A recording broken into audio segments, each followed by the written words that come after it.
আসসালামু আলাইকুম ভিউয়ার্স। আজকে আমি রাইটস ফর্ম অফ ভার্বের গঠন সম্পর্কে আলোচনা করব, যেটা বাংলাদেশের 70 থেকে 80% ছাত্রছাত্রীদের মধ্যে সমস্যা। ইনশাআল্লাহ আমরা দুইটা ক্লাসের মাধ্যমে রাইটস ফর্ম অফ ভার্বের সকল সমস্যার সমাধান ইনশাআল্লাহ করব। আমার পাশে থাকুন।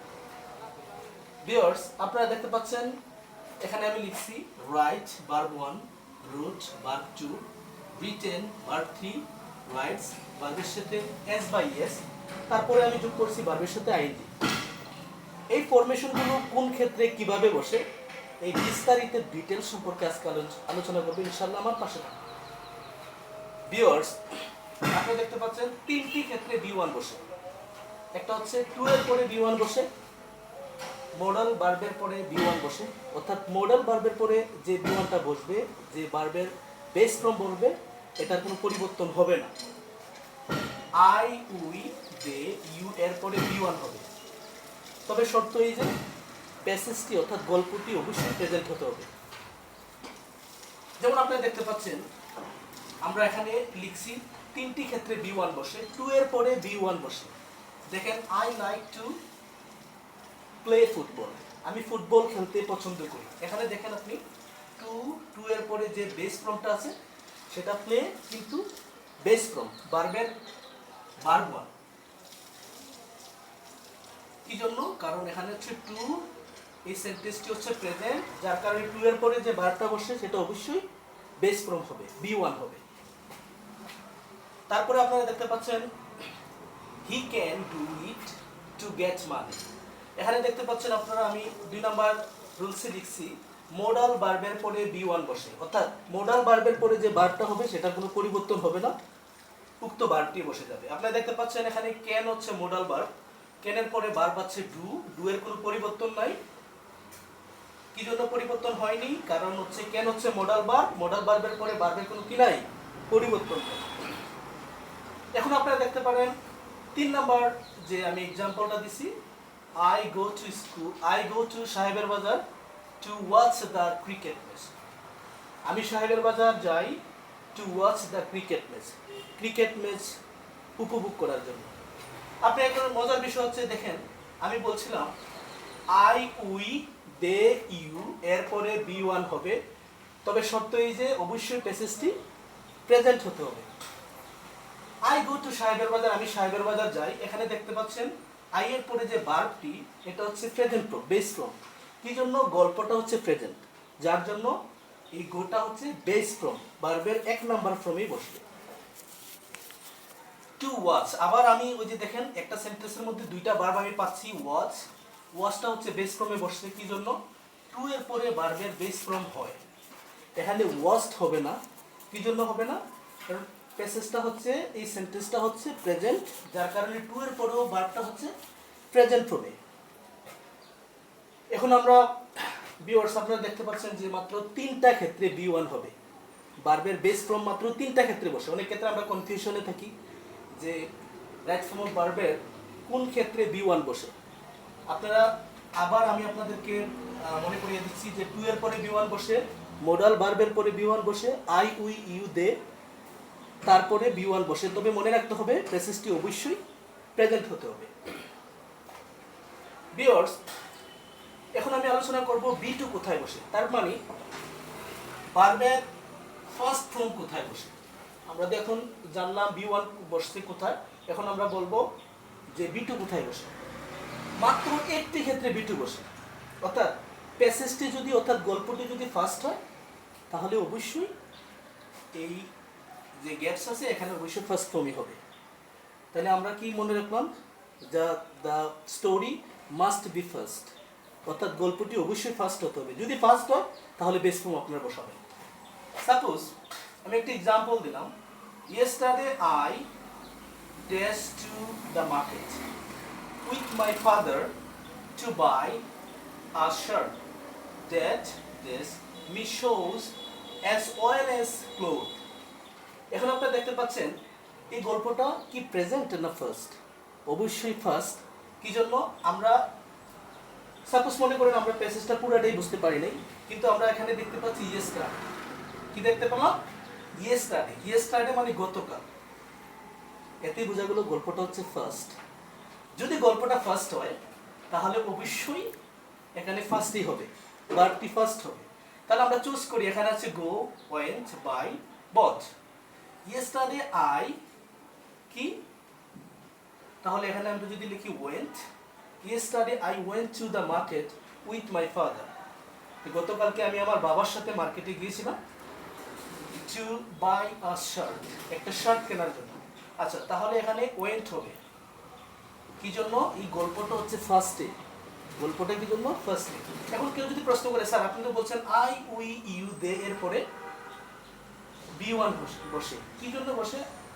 যদি আমি আগে বলছিলাম যদি গল্পটি প্রেজেন্ট হয় তাহলে বি1 বসে, গল্পটি ফার্স্ট হলে নয়, আগে দেখতে হবে গল্পটি কোন ফর্মে আসছে। ওকে, আপনারা দেখেন death dress me shoes as well as cloth. আচ্ছা, তাহলে আমি দেখতে পাচ্ছি ডেড, ডেডে কি করছে, me shoes as well as cloth, আমাকে কিছু জামা কাপড় এবং জুতাও কিনে দিছে। ওকে, তাহলে ডেড এখানে বাই হবে না বট হবে বলেন সেদিকে আপনারা? অবশ্যই বট হবে, BOUGST, বট। ডেড বাবা আমাকে কি কিনে দিছে, জুতাও কিনে দিছে। তাহলে এখানে আমরা বাই লিখতে পারবো না, কারণ গল্পটি হচ্ছে ফার্স্ট, যার কারণে এখানে বট বসছে। তার মানে আমরা একটা জিনিস ক্লিয়ার হলাম, গল্পটি যদি প্রেজেন্ট হয় তাহলে বেস ফর্ম বসবে, গল্পটি যদি ফার্স্ট হয় অবশ্যই ফার্স্ট ফর্ম বসবে। তবে কিছু কিছু ক্ষেত্রে মনে রাখতে হবে টু এর পরে বেস ফর্ম বসে, তারপরে হচ্ছে মডাল ভার্বের পরে বেস ফর্ম বসে, তারপরে হচ্ছে আই, উই, ইউ, দের পরে বেস ফর্ম বসে, তবে গল্পটি প্রেজেন্ট হতে হবে। এখন আমরা প্রেজেন্ট ফর্ম জানলাম, কোথায় বি1 বসে, কোথায় বি2 বসে। আমরা এটা একটু হিউজ আলোচনা, আমরা পরবর্তী ক্লাসে বেস ফর্ম 3 নাম্বারটা আলোচনা করব। আমরা এখন রাইটস অর্থাৎ ভার্বের সাথে এস বা ইএস কোথায় বসে সেই বিষয়টা আমরা ক্লিয়ার করব। তো ভিউয়ার্স, আপনারা দেখতে পাচ্ছেন হি, শি, ইট, নাও। অনেক ক্ষেত্রে আমরা যারা স্কুল কলেজে পড়ছি ছোট থাকতে, আমাদের টিচার পড়াইছে যে ভার্বের সাথে সাবজেক্ট যদি থার্ড পারসন সিঙ্গুলার নাম্বার হয়, ভার্বের সাথে এস বা ইএস যোগ হয়। তো subject third person singular number চিনতে চিনতে আমরা জীবন চলে গেল। আসলে subject third person singular number কিভাবে আমরা চিনব, এত বিস্তারিত ঘুরে পেছে আলোচনা না করে আমি সোজাসুজি একটা ফরমেশন বের করছি, যেটা দেখে এবং বুঝে আপনারা ইনশাল্লাহ ভার্বের শেষে এস বা ইএস যোগ করতে পারবেন। আচ্ছা, আমরা জানি হি, she, it, now.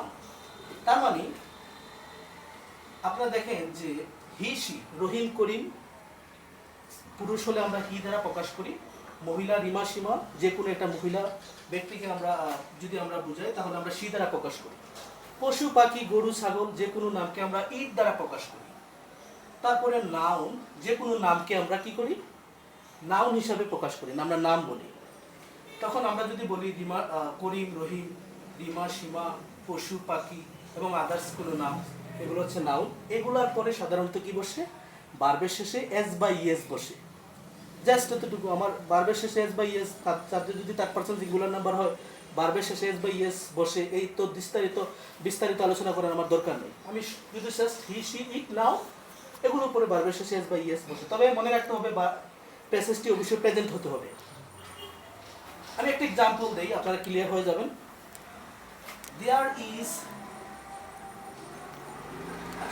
There is a worker in my house.